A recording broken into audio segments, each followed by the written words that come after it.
do të kem në një lidhje të drejt për drejt kolegen Flaka Vitakun nga ATV e cila ndodhet në Bruksel. Ju përshëndes, zonja Vitaku.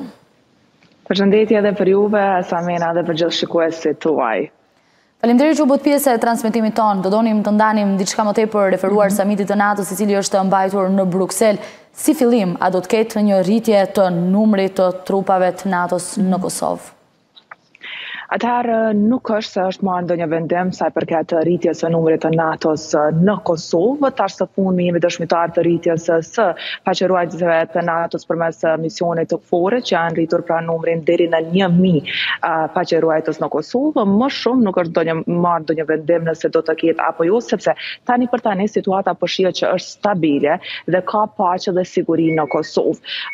Për më shumë, si që potencove dhe ti që 2 ditë është duke u mbajtur takimi mes ministrave të jashtëm të gjitha vendeve anëtare të NATO-s dhe konkretisht dje në mbrëmje është mbajtur takimi mes ministrave të jashtëm, gjithashtu edhe përfaqësuesit të lartë të Bashkimit Evropian Josep Borrell, i cili së bashku me ministrat e jashtëm kanë mbajtur takim dhe kanë diskutuar më për çështjen e Kosovës dhe se si po vazhdon dialogu mes Kosovës dhe Serbisë. Sa i përket nga ana ushtarake dhe NATO-s, NATO pra me misionin më të gjatë dhe më të madh që ka KFOR në Kosovë, ata kanë thënë se do të qëndrojnë vigjilant dhe do të shohin nëse do të ketë nevojë tutje për të vazhduar të shtohet trupat apo të ketë ndonjë mbështetje tjetër. Mirë po, për momentin sipas NATO-s është situata e qetë dhe e sigurt. Mirë po, ata ja kanë lënë në dorë komplet dialogun Bashkimit Evropian, pra të facilituar nga ana tyre dhe edhe sekretari i përgjithshëm i NATO-s Jens Stoltenberg po të thosë sot gjatë konferencës për media se gjithë kjo duhet të zgjidhet, pra kjo situatë përmes dialogut të facilituar nga Bashkimi Evropian.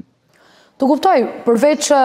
diskutimeve, besoj që janë përcjell edhe mesazhe, veçanërisht për sa i përket sigurisë në rajonin ton, cilat kanë qenë disa prej tyre nëse u referohemi mesazheve të aleancës. Po mesazhet ishin që edhe sot e potencoi Stoltenberg që edhe Prishtina edhe Beogradi duhet të qëndrojnë larg veprimeve të cilat mund të sjellin tensione. Stoltenberg sot e përmendi që 93 paqërues të NATO-s me misionin KFOR në Kosovë janë lënduar disa me lëndime për gjithë jetën. Me këtë rast ai ka potencuar se nuk dëshirojmë të kemi incidente të tilla sikur në maj të këtij viti, por gjithashtu as në shtator të këtij viti ku të gjithë ishim dëshmitar të incidenteve të cilat ndodhen në Kosovë. Ai edhe njëherë potencoi që veprimet të cilat mund të sjellin tensione duhet të menjanohen dhe të mos ketë të tilla tani e tutje dhe gjithçka duhet të zgjidhet përmes dialogut. Njëkohësisht u përmend edhe çështja e asociacionit, sepse pyetur nëse asociacioni i komunave me shumicë serbe mund të jetë një zgjidhje gjatë këtij tensioni dhe situatës krijuar mes dy shteteve, Stoltenberg tha se mendon që mund të jetë një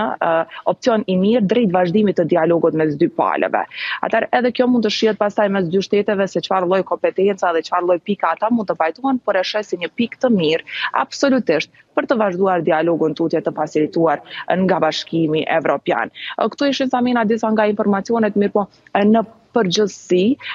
tani për tani edhe NATO e sheh se si të sigurt situatën në Kosovë, por edhe në rajon, mirë po, janë duke të qëndruar vigjilent që kjo siguri edhe kjo qetësi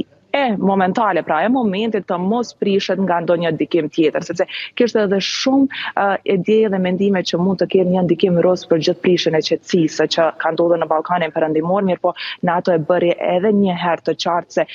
rajoni i Ballkanit Perëndimor është me të vërtetë shumë i rëndësishëm për misionin e NATO, sepse NATO ka një histori shumë të gjatë në Ballkanin Perëndimor dhe nuk dëshiron edhe ta lejojë që një gjë e tillë të prishet. Të kuptoj, Flaka, dua të ndalem pak edhe tek vendimet të cilat u morën përsa i përket Ukrainës, pasi besoj dhe kjo ka qenë një ndër çështjet e diskutuara në këtë samit dyditor. Po, Ukraina faktikisht ka qenë tema kryesore dhe pastaj ka pasuar edhe me konfliktin në lindjen e mesme. Pastaj ishte Ballkani, i cili edhe pse kemi konflikte gjithandej në botë, Ballkani Perëndimor është më së miri sa i përket situatës që ndodhet tani për tani. Mirë, po sa i përket Ukrainës, NATO ende vazhdon ta mbështesë Ukrainën për të vazhduar ende luftën kundër agresionit rus që tashmë e sa ku i ka mbijetuar dhe i ka bërë ballë shumë mirë, sepse fillimisht edhe nga NATO-ja është pritur që ndoshta për javë mund të dështoj në ballafaqimin me agresionin rus dhe Ukraina, mirë pa Ukraina ende është duke qëndruar e fortë. Duhet të potencojë edhe një herë mbështetjen që po e merr nga gjitha vendet, pra anëtare të NATO-s Ukraina, e që së fundmi edhe Gjermania edhe Holanda kanë lajmëruar se do të ndihmojnë me një shumë me të vërtet të madhe parash, ku Gjermania do të ofrojë 8 miliard euro, kurse Holanda 2 miliard euro vetëm për të ndihmuar Ukrainën për të vazhduar tutje luftën kundër agresionit rus që tashmë sa ku janë duke u ballafaquar për të vazhduar pastaj me lindjen e mesme që me të vërtetë dënojnë gjithë këtë konflikt, mirë po ishim falenderues të themi kështu dhe e vlerësoni situatën që gjithë ato pengje të cilat janë mbajtur nga të dyja palët, Izraeli edhe Gaza, të dyja janë liruar dhe po shpresojnë që edhe ky konflikt të përfundojë sa më shpejt që është e mundur dhe të kenë aleanca dhe bashkëpunime me gjitha shtetet e botës që të mos ketë konflikte të tilla në këtë shekull, pra askund në botë. Unë falenderoj Flaka për këtë raportim të drejt për drejt për samitin e NATO-s i cili është mbajtur në Bruksel. Të përshëndes, një ditë të mbarë. Faleminderit dhe juve, ishte kënaqësi.